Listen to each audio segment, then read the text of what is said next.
Protéger les animaux, c'est aussi la vocation des vétérinaires ruraux que l'on suit depuis lundi dans notre feuilleton. Dernier épisode ce soir, on retrouve nos médecins de Chaours dans l'Aube. Chaque jour, ils côtoient la vie, mais aussi la mort de près, avec parfois de lourdes décisions à prendre. Et derrière ce monde animal, beaucoup d'humanité. Vous allez le voir, reportage signé Samuel Monod, Ophélie Perroux et Eric Rateni. On commence par qui? Tu commences par plus petit? Être vétérinaire comporte de nombreux enjeux, savoir s'occuper des grosses bêtes comme des plus petites. Layton et Timéo sont des chatons de la rue recueillis par ce couple. Lui, il achetoum, c'est tout, mais il tousse pas, mais c'est lui qui achetoum et il tousse.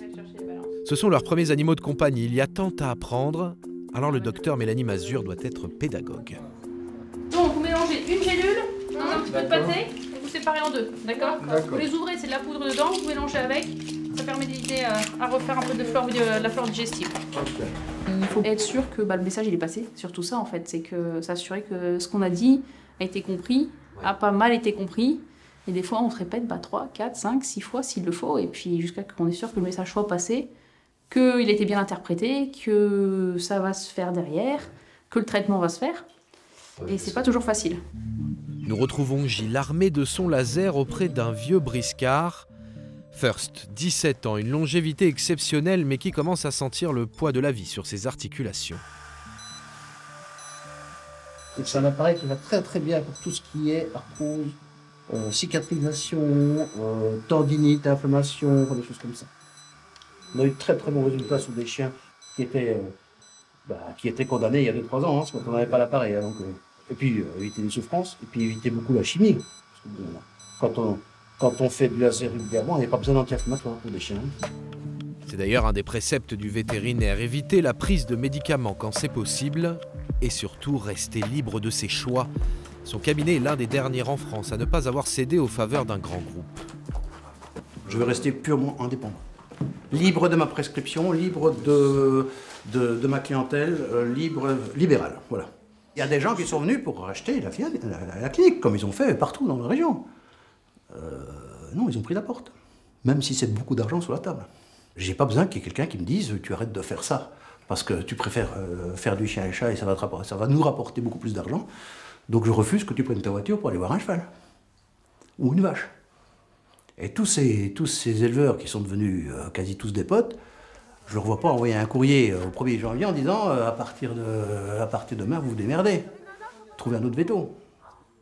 C'est quand même des gens qui nous ont fait vivre pendant des années, et du jour au lendemain, on les laisse tomber. C'est une honte, c'est une honte. Droit dans ses bottes autant qu'il peut. D'ailleurs, il est l'heure pour lui de les enfiler, car à quelques kilomètres de là, dans une ferme laitière d'appellation Chaours, une bête est à l'agonie. Hier matin, j'avais l'impression que ça avait un peu désenflé. Donc je me suis dit, nickel.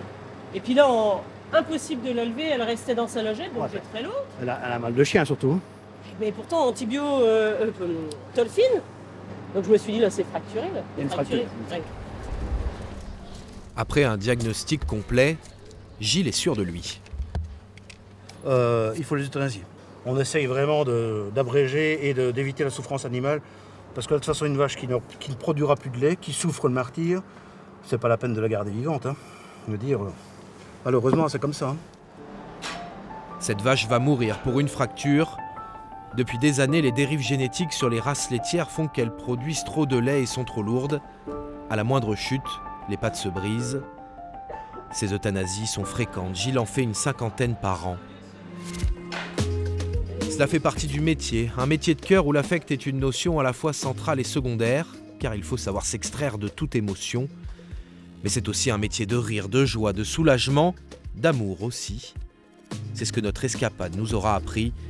Protéger et valoriser ces professions de terrain avec le plus d'indépendance possible pour les consommateurs, pour les hommes, pour les animaux.